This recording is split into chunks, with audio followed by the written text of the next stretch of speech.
Olá, muito boa tarde, bem-vindos ao programa Os Antifrágeis. Vamos entrando na sala, já começa a dar o seu alô, a gente já vai começar o nosso programa. E aí, Richard, como é que tá? Tudo bem, Roxo? Tudo ótimo. Na semana passada nós tivemos um público enorme no nosso programa. Nós falamos sobre desigualdade, falamos de uma maneira corajosa e honesta, como não poderia ser diferente. O conteúdo do nosso Taleb é muito impactante. Pessoas de todas as linhas de pensamento vieram conversar com a gente, algumas um pouco agressivas, mas muitas vieram de maneira humilde dizer que entenderam o que a gente falou, que faz sentido, que existem maneiras diferentes de diversificar, né? Realmente, né? A gente trouxe a discussão para um outro patamar, de uma forma bem técnica, né?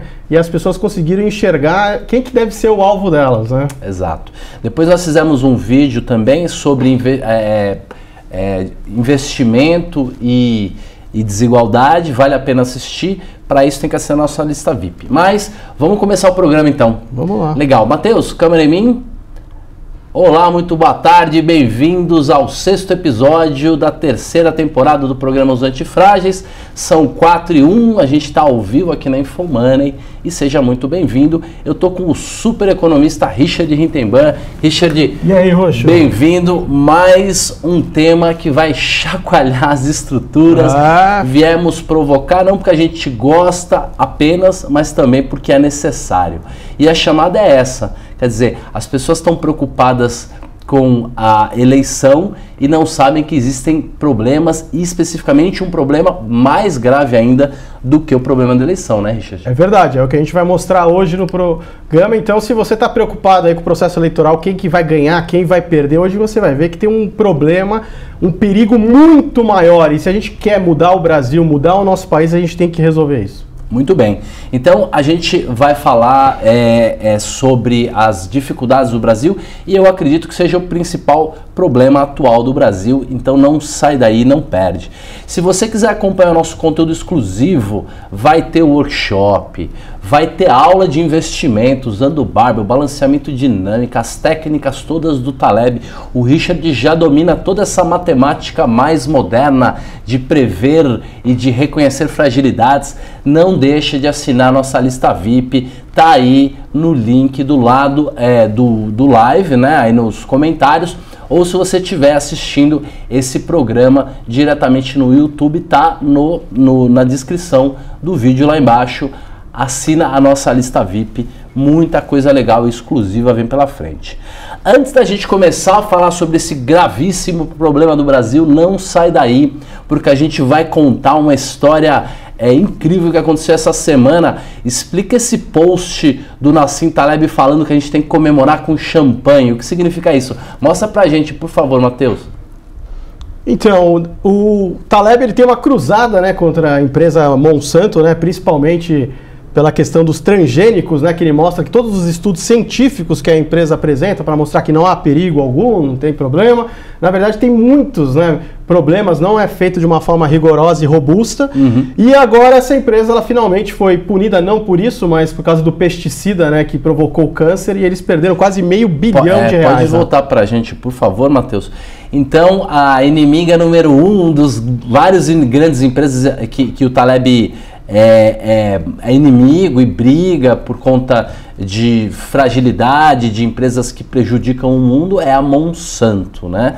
E a Monsanto já passava por dificuldades, existe, como o próprio Taleb explica, uma minoria radical, ainda bem, né, que luta contra os transgênicos. Então a Monsanto foi comprada pela Bayer e perdeu esse processo, vai ter que dar $300 milhões, né, para um jardineiro que pegou câncer com esse pesticida, e as ações da Bayer já caíram 11 bilhões. Mostra o gráfico pra gente, por favor, Matheus. Olha lá, então é dinheiro envolvido, né? Realmente as empresas frágeis, elas não vão suportar. Pode voltar aqui pra gente? E o importante, né, Roxo, é que o Taleb sempre coloca nessa tecla que como é que você precisa usar um Estado para regulamentar a economia, de tentar proteger as pessoas das empresas? Não. Simplesmente você tem que ter um sistema que permita que qualquer pessoa possa atingir, de certa forma, uma empresa que causa danos através do quê? De um processo como esse exemplo. Claro. E aí, sabe o que é legal? A gente, o ecossistema, né, o público do Taleb é um público que é muito fã, que vai atrás, que trabalha, que se dedica, e tem um dos fãs que fez uma revista em quadrinhos que é o Super, como é que é o nome? É o Homem... É o Black Swan Man. Black Swan Man. Dá uma olhadinha, mostra pra gente, por favor, Matheus. Mas o Taleb ficou bravo, Roxo, porque ele falou que o cara deveria ter feito a cintura dele bem mais larga, deveria ter né? Ele feito tá muito do fina, jeito né? que ele é, um pouco mais barrigudo, mais né? robusto. Pode voltar aqui pra gente, por favor, Matheus. Então, depois entre no grupo Os Antifrágeis, acompanhe as nossas postagens e assine a lista VIP para você ver um pouco mais esses quadrinhos. Tá tudo muito divertido, né? Esse universo do Taleb, com o mundo sendo impactado e entendendo o que ele vem falando há 20 anos, tá deixando tudo muito divertido. Mas agora vamos falar do tema principal, vamos falar do nosso programa. Tem um monte de gente aí querendo saber qual é a coisa, o que é mais perigoso ainda do que a campanha eleitoral. Mais perigoso do que um candidato ou outro é a situação brasileira. Conta pra gente qual é esse problema. Então, Roxo, quando a gente fica preocupado em criar um sistema que tenha que entrar alguém competente, a pessoa correta, etc., já começou errado. Salvador da pátria. O salvador da pátria é um sistema frágil. Então, o problema mais grave do Brasil é a centralização do poder e dos recursos. E hoje a gente vai ver direitinho como descentralizar é o caminho e como as pessoas, todos nós, né, nunca tivemos tão pouco poder nas nossas mãos, né? O poder está muito concentrado na mão de meia dúzia aí. A gente vai ver qual que é o caminho para a gente reverter e devolver o poder às pessoas. É a pura verdade. Lembrando que os estudos do Nassim Taleb são sobre sistemas, então eles funcionam para uma empresa, para uma pessoa, para um organismo, para uma família ou para um estado e um governo. E aí a centralização é algo que a gente tem que combater. Eu estou mostrando uma imagem, mostra pra gente aí, por favor. O Richard é especialista nesse assunto. Conta o que significa isso, Richard. Então, Roxo, se puder me ajudar até com o ícone, né? Na primeira figura do lado esquerdo é assim, pessoal. Para você enxergar qualquer sistema complexo, são sistemas que ocorrem diversas interações, pode ser uma economia, um país, uma empresa, a forma correta de visualizar é através das redes complexas. Então, olha só por que a centralização visualmente e matematicamente é perigosíssima. A primeira figura aí que está do lado esquerdo, que o Roxo vai passar o cursor, olha só. Você tem um grande nó, um grande hub e todo mundo conectado nele. Então o que acontece se eu arranco esse grande hub, eu liquido, eu parto toda a rede. Agora, se eu contamino esse hub com alguma coisa, o que acontece? Ele contamina toda a rede rapidamente, ou seja, toda centralização é frágil.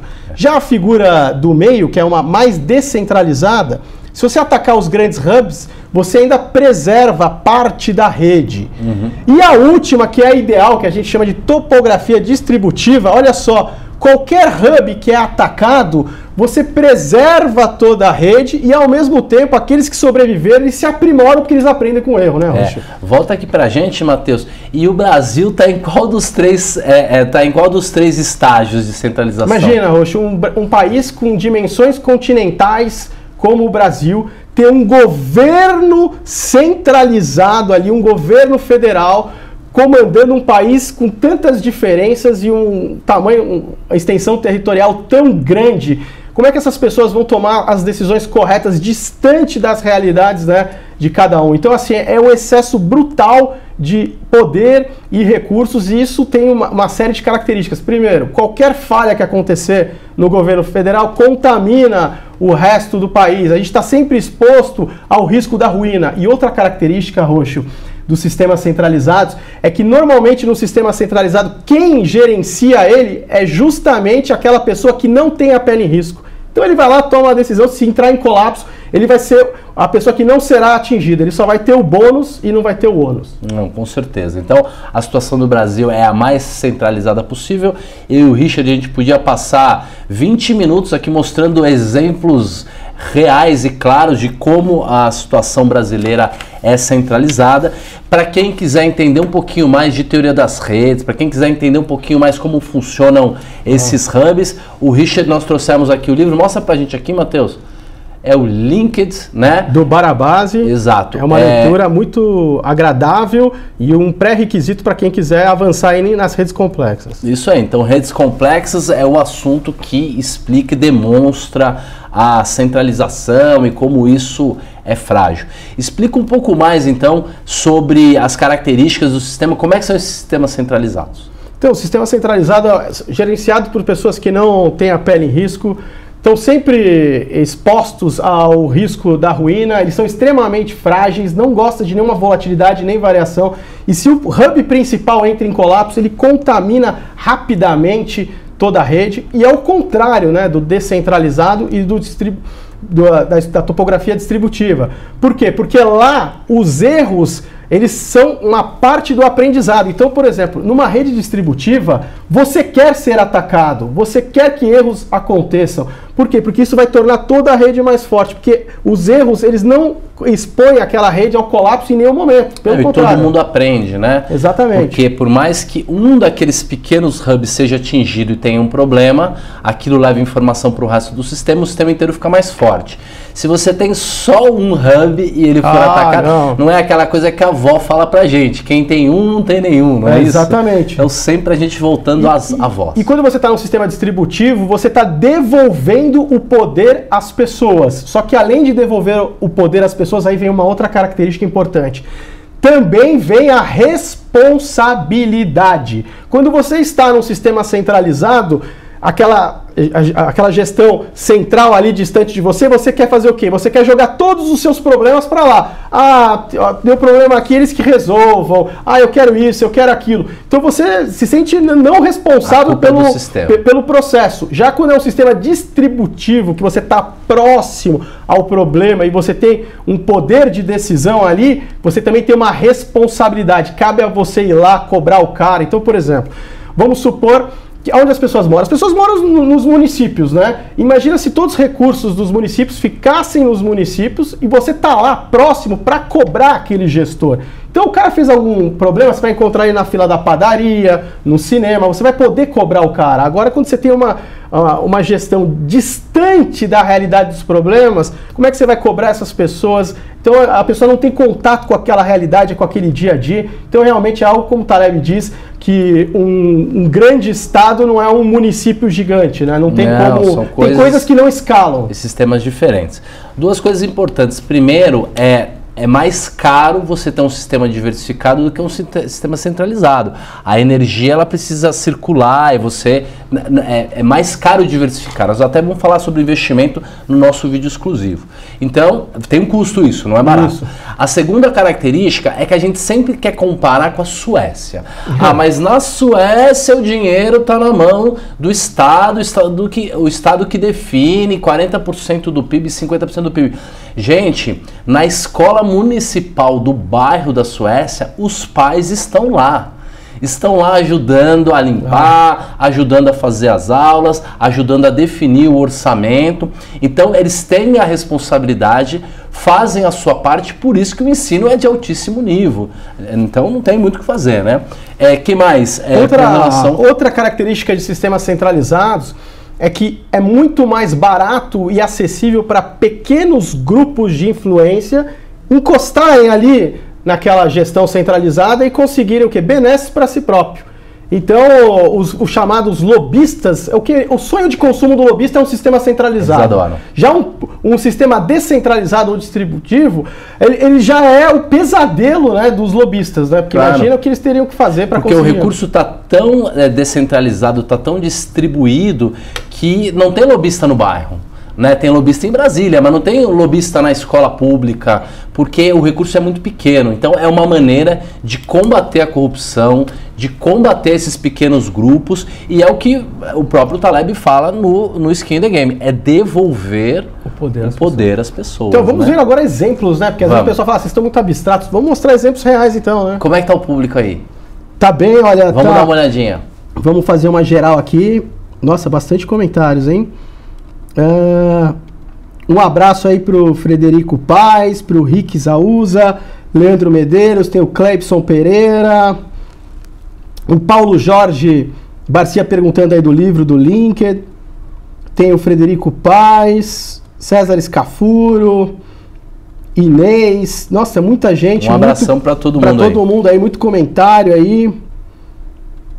Bastante. O pessoal perguntando para falar da Finlândia, a gente também pode falar. Legal. Jamile Chaves, olha, não para, viu, Rocha? Tem muita... O pessoal gostou aí, pesadelo para os lobistas, é exatamente isso. Isso aí. Sistema descentralizado é o pesadelo do lobista, acaba, ele não tem mais função. Não tem, aquela construtora gigante, tudo isso o sistema resolve por si só, né? E os exemplos, quais são os exemplos que a gente pode dar? Vamos dar um exemplo então do Brasil ali, o sistema, né? A gente falou que centraliza... Não precisa mostrar slide não, por favor. A gente vai mostrar a tabela aí, na verdade, que é a seguinte. Mostra a tabela, olha só, favor, todos os tributos que são arrecadados e para onde eles são direcionados. Então você tem lá da Receita Tributária, você tem que... Isso eu já descontei as transferências constitucionais, ou seja, já fiz todo o cálculo direitinho. Uhum. Quase 60% fica com a União, 25% fica com o Estado e só 17% ficam com os municípios. Pode voltar para nós? Clara de centralização. Olha, então a maior parte dos recursos está na mão da União, distante da realidade das pessoas que vivem aonde? Vivem nos municípios. Então isso vai gerar o quê? Um exército de lobistas, grupos de interesse aí que vão fazer o rent seeking, que a gente explicou no programa anterior. Então você vê que é uma coisa assim que não adianta as pessoas se preocuparem em mudar o nome, vai ser o nome A, vai ser o nome B, vai ser o seu. O Taleb até foi questionado esses dias, senhor Taleb, vamos criar um sistema antifrágil que não permita que pessoas incompetentes ou ruins assumam o poder. Ele disse, se você já parte deste princípio que você tem que criar uma estrutura para não chegar a determinado tipo de pessoa, ele já é frágil. Você tem que criar um sistema que não importa se o cara é um gênio ou se é um imbecil, o sistema não vai estar exposto ao risco da ruína. Aliás, o que funciona é o inverso, né? Uma vez o Warren Buffett foi numa reunião da Coca-Cola e falou assim, olha, eu gosto muito da Coca-Cola porque ela poderia ser gerenciada por um sanduíche de pernil. Se pusesse um sanduíche de presunto para gerenciar a Coca-Cola, ele gerenciaria muito bem. E aí o presidente ficou até bravo, o presidente da Coca-Cola na época ficou bravo, porque ele foi comparado com um sanduíche de presunto. É muito fácil administrar uma empresa que vende água com açúcar, né? Do mesmo jeito que um sistema antifrágil é aquele que mesmo o imbecil não poderia destruir, porque senão, com certeza, um imbecil o fará. Tem uma pergunta boa aqui da Zara Azul, que ela pergunta de auditar a dívida. Olha, aproveitando o seu gancho, Zara, sistemas centralizados, eles têm alguns efeitos colaterais. Um deles é justamente esse processo contínuo de endividamento. É contínuo, isso é uma coisa que o Taleb sempre fala, que sistemas muito centralizados, esses estados muito centralizados, eles tendem a acumular dívida atrás de dívida. Então, por isso que a gente tem que descentralizar. É isso aí. E com relação à crise mundial, o que está acontecendo agora na Turquia, né? Emergentes, como é que a gente pode usar esse conhecimento de centralização e descentralização, sistemas de rede, para a gente analisar o que está acontecendo no presente? Imagina, Roxo, você tem um problema na Turquia. A Turquia é um outro exemplo de centralização de poderes na figura do presidente, que tem até traços ditatoriais. Imagina, você dá um problema lá, e aí você tem um efeito contágio em todos os emergentes, todo mundo balança de repente. Por quê? Porque é tudo muito interligado, conectado, centralizado. A crise de 2008 é a mesma coisa. Quebrou o Lehman Brothers, o que aconteceu com o mundo? O mundo inteiro veio abaixo. Porque o sistema financeiro, principalmente o sistema financeiro americano, o sistema financeiro global, né, de modo geral, ele é muito interdependente, ele é muito centralizado, né, e o problema em um ponto gera um problema grave em todo o sistema, exatamente aquilo que a gente quer evitar, né? Diferente disso, o ecossistema ou o sistema de startups californiano, por exemplo, é o inverso, né? Uma empresa quebra, tem um problema, as outras têm um impacto pequeno e ainda aprendem com o problema, né? Exatamente. Então, os erros se propagam muito rapidamente. Então, o sistema financeiro mundial é assim, você não pode ter margem. Não pode ter um grande erro. Você não pode ter um presidente da Turquia que fala, não, agora eu vou fechar os capitais, não vou deixar nenhum dinheiro sair, eu vou ameaçar banco, que ele não vai, e o mundo inteiro não vai pagar o preço disso. Então, porque é tudo conectado. Então, realmente, sistemas muito centralizados, você vê. Então, se as pessoas estão achando que está tendo muita turbulência, volatilidade, nossa, eles não viram nada, né, Rocha? Porque o mundo está cada vez mais complexo, né? E as crises tendem a ser cada vez mais contínuas. A gente não gosta de ser a trombeta do apocalipse, a gente não fica falando de colapso toda hora. Tem um monte de gente que adora vender um colapso aí, um caos, um problema, mas o fato é que o mundo nunca esteve tão centralizado, interdependente e endividado. Exatamente. Então, a gente pode passar 2, 3 anos em alta, a economia pode melhorar muito ainda, mas nós teremos um colapso, certamente, e a estrutura global facilita muito por causa da centralização, né? Como é que a gente descentraliza o sistema financeiro? Dá um exemplo pra gente, por favor. Então, a gente vai dar um exemplo agora muito bacana que está devolvendo o poder às pessoas, que é o Bitcoin. O Bitcoin, ele é uma alternativa, né, uma topografia descentralizada ao sistema financeiro mundial. Uma coisa interessante, o Bitcoin tem dono? Não, ele não tem dono. Ele não tem nenhuma autoridade central e nenhuma autoridade que determina os rumos e o destino que vai ter a criptomoeda. Quem que é dono do Bitcoin? Não dá pra fazer lobby. São os próprios usuários que são os donos do Bitcoin. Então estão lá, todo mundo, uma comunidade próxima, aproxima essas pessoas aos problemas que surgem, as soluções vêm. Então você vê que, e uma coisa que é interessante, que às vezes as pessoas, mas o Bitcoin tem muito ataque à rede ou isso é bom, você vê que é antifrágil, quanto mais atacado, melhor. Por quê? Porque como ela está numa estrutura descentralizada, os ataques localizados simplesmente são fonte de informação para aprimorar a rede cada vez mais. E o Taleb já até falou, já está há tantos anos já no ar ali e não saiu do ar que já podemos considerar até um pouco do chamado efeito Linde. Você que não sabe o que é o efeito Linde, depois procura aí nas temporadas passadas dos antifrágeis que a gente vai explicar que o efeito Linde é quando você envelhece ao contrário. O fato é que o Bitcoin já foi testado, por mais que o dinheiro vá trocar de mão, muita gente vai ganhar dinheiro, muita gente vai perder dinheiro, mas daqui para frente ele tende só a se consolidar, independente das questões subjetivas e abstratas aí das criptomoedas, porque não é o caso. Richard, dá um exemplo para a gente agora de um governo, um estado, uma economia que é descentralizada e que funciona. A Suíça, né? A Suíça, o Taleb gosta de citar muito, né, nos livros, né? Você tem os cantões da Suíça, então você tem estados soberanos independentes. Então eles que decidem lá o que vai ser feito, eles têm a arrecadação própria. Então é como se a Suíça faz os conflitos, né, internos de uma forma descentralizada, mas no todo você tem uma grande estabilidade. Por exemplo, pergunto para quem está nos assistindo, qual o nome do presidente da Suíça?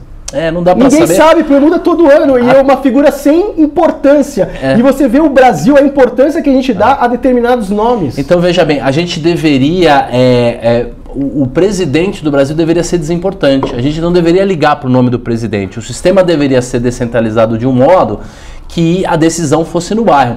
E a Suíça é o que é, e é um grande exemplo para o Taleb, ele usa toda hora, não é porque eles são inteligentíssimos ou o nível universitário é muito alto, na verdade eles são muito práticos, técnicos, e é um lugar chato, porque a briga do dinheiro está no bairro, é o buraco no chão, é a fronteira, são questões de um riacho que está sendo canalizado, essa é a discussão, ninguém discute armamento, não teria um fascista, por exemplo, ou um ditador na Suíça, porque não tem poder na Suíça. A Suíça, o poder está totalmente descentralizado na mão do povo mesmo, eles que decidem no bairro, né? Exatamente. Legal. A gente poderia falar muito sobre centralização e descentralização no intuito do investimento. Como é que a gente ganha dinheiro, melhora o nosso resultado, diminui o nosso risco de investimento usando o conceito da teoria das redes e o conceito de centralização e descentralização. Mas não vai dar tempo. Não. Então a galera precisa assinar a lista VIP, porque nós vamos fazer um vídeo sobre isso especial, exclusivo, falando como usar esse conhecimento no investimento para melhorar os resultados. Então o link está aí, não deixa de clicar. Richard, o próximo episódio, do que nós vamos falar? Conta pra gente. A gente vai falar sobre a lógica da tomada de risco. Então se você é um fã, por exemplo, das finanças comportamentais, depois desse programa talvez você vai repensar algumas coisas. Exatamente. O Taleb vem com um conteúdo muito, muito robusto. inquestionável com relação às ciências sociais, a maneira como se faz conta. Então a gente vai aprender muito na semana que vem, a gente vai entender questões fundamentais sobre psicologia econômica, economia comportamental, como fazer testes científicos em economia e psicologia e também como cuidar do dinheiro, como entender e melhorar o nosso resultado através desse conhecimento. A galera tá animada aí? Como é que tá? Tá animado. O Frederico Paes falou, o exemplo da Suíça é uma realidade incomparável. As pessoas sempre falam isso, mas a gente tem que ter um pouco de ambição de que tipo de país que a gente quer. E olha o tamanho do Brasil. Se a gente não descentralizar, não importa. A cada ciclo eleitoral vai ter uma volatilidade grande, os problemas locais não serão solucionados, a dívida não vai parar de crescer. Então a gente vai fragilizar e vai ser comandado ainda por um pequeno grupo, que é o pior, não tem a pele em risco. Ou seja, quando acontece algum estrago, eles não aprendem com erros e transferem esses riscos para toda a sociedade, que somos nós aqui, pobres mortais, não é verdade? Mas o interessante é que o grande sistema, né, o mundo como um todo, ele é antifrágil, independente do que a gente faça. Então, se a gente mesmo não corrigir o nosso trajeto, o sistema e o mundo vai corrigir pra gente. O Richard escolheu uma frase longa aqui do Taleb, mas que mostra exatamente o que a gente está querendo falar. Mostra pra gente, por favor, Matheus, como é que é essa frase, Richard? Olha, para quem ainda se pergunta se deve descentralizar ou não, o Taleb falaria, mas não se preocupe, se não descentralizarmos e distribuirmos responsabilidade, isso acontecerá por si só, da maneira mais difícil. Um sistema que não tem um mecanismo de pele em risco, com um acúmulo de desequilíbrios, acabará explodindo. É isso aí. Então, ou a gente descentraliza... por bem ou vai por mal. Então, você que está pensando aí sobre as eleições, acompanhe o nosso conteúdo. Nós vamos começar a falar cada vez mais sobre eleições, inclusive sobre a proposta dos candidatos. Fizemos uma análise, né? Já analisamos. Vamos mostrar algumas propostas frágeis, outras antifrágeis.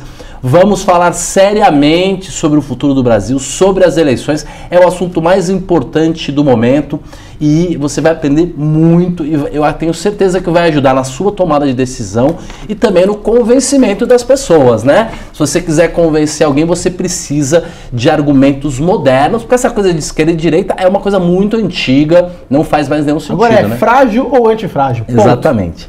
Galera, muito obrigado. O programa passou super voando, né? Muito rápido. Eu acho que foi um programa especial. O nosso público está crescendo cada vez mais. Então, agradeço muito a presença de todo mundo. Uma ótima quarta-feira, uma ótima quinta, um final de semana incrível. Na semana que vem a gente está demais, né, Richard? É isso aí. Até a próxima, pessoal. Um grande abraço. Isso aí. Um abração e tudo de bom.